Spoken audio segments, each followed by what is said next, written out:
It was just a mistake. He cried. She meant nothing. I saw the texts and the lies. I just stayed silent, packed a single bag, and walked out while he slept. Years later, he sits in my office, a broken man. My life is built on secrets. He whispers, I need help. Hey Reddit. I'm kind of losing my mind and I don't have my first therapy appointment for another week. I just need to put this somewhere. It's been a year. For him. That's a record. His dating history was a collection of flings and things that never got serious. I knew that going in. And I was careful. In fact, he was the one who pushed for us to be exclusive. I was the one who was hesitant. But he was charming and persistent. And I fell for him. Hard. I went from being cautious to being the one who was way more emotionally invested. The first crack appeared before we were even officially a thing. 2 weeks before we started dating. He went on a trip abroad with his buddies. He called me from there, promising that as soon as he got back, we were going to make it official, and really give this a shot. And we did. But about a month and a half later, I got an Instagram DM from a girl I didn't know. It was a picture of a bouquet of roses in her passenger seat. The caption was simple. Just so you know, your man took me out last night. My brain just short-circuited. I couldn't process it. My first thought was that it had to be a mistake. Some cruel joke. But the flowers looked familiar. I confronted him that night. He didn't even try to deny it. He just slumped onto the edge of the bed and wouldn't look at me. I just wasn't sure about us. He said. His voice barely a whisper. I didn't know if it was real. The excuse felt like a physical blow. He was the one who had chased me. The one who made all the promises. How could he be the one who was unsure? We didn't speak for a week. It was absolute torture. Then he showed up at my door, looking like he hadn't slept at all. He told me that in his entire life, no one had ever given him a second chance. Not really. He said everyone always wrote him off as a screw-up. And that if I took him back, it would be the one thing that could actually make him change. He swore he wanted to grow, to be better for me. And I believed him. I wanted to believe him. So I took him back. For a while, things were better. But a few months after we got back together, he sat me down one night. He looked pale. He told me he had to come clean about something else. During that trip abroad, the one where he called to promise we'd get serious, he had slept with someone else. He confessed it with tears in his eyes, saying the guilt was eating him alive and he couldn't build a future with me on any more lies. So, the second chance I gave him was already based on a lie I didn't even know about. I forgave him again. Because what else could I do? Had confessed this time. Right. That had to be progress. He seemed so committed to being a new man. But I guess my question for you all is, can a relationship truly be fixed when you find out its entire foundation, from day one, was a complete lie? Has anyone actually made that work? And for a while, it really seemed like that second chance had worked a miracle. The change in him was night and day.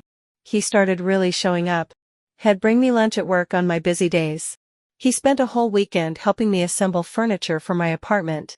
A task he would have groaned about before. He started talking about the future. About us. In a way that felt solid and real.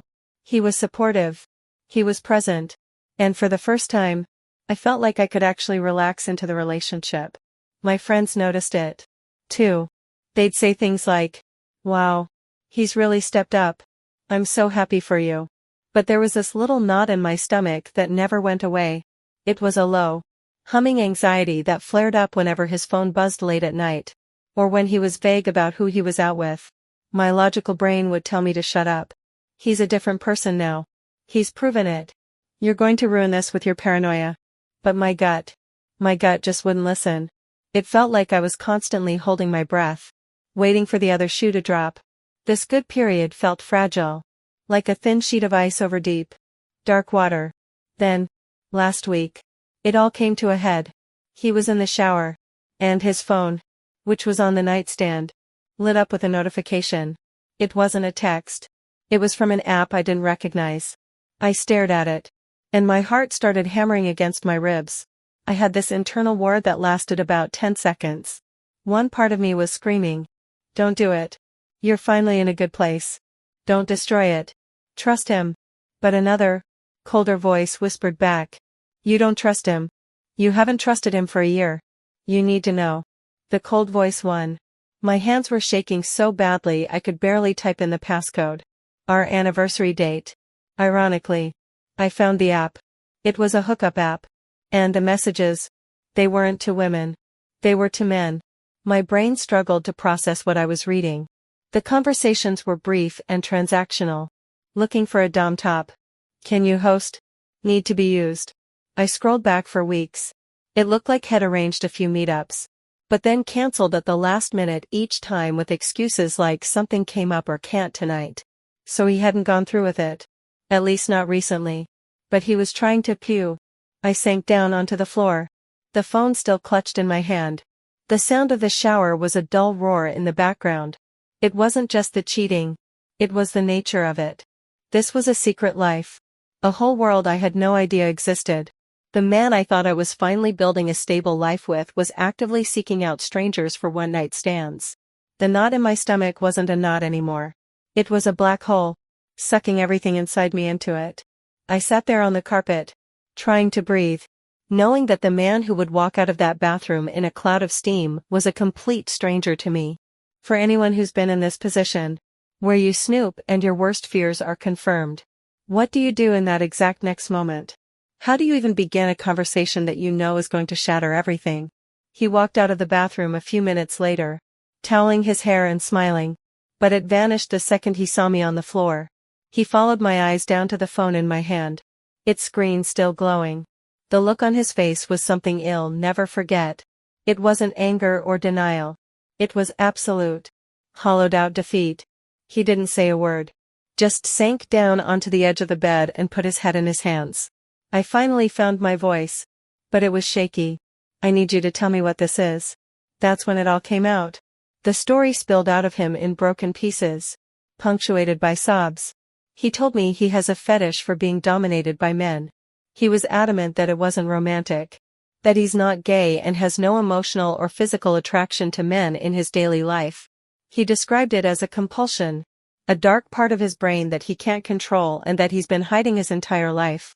He said he hates it more than anything, that it makes him feel disgusting and broken. At one point, he looked at me with tears streaming down his face and said he had seriously considered suicide in the past just to make it stop. My mind was reeling.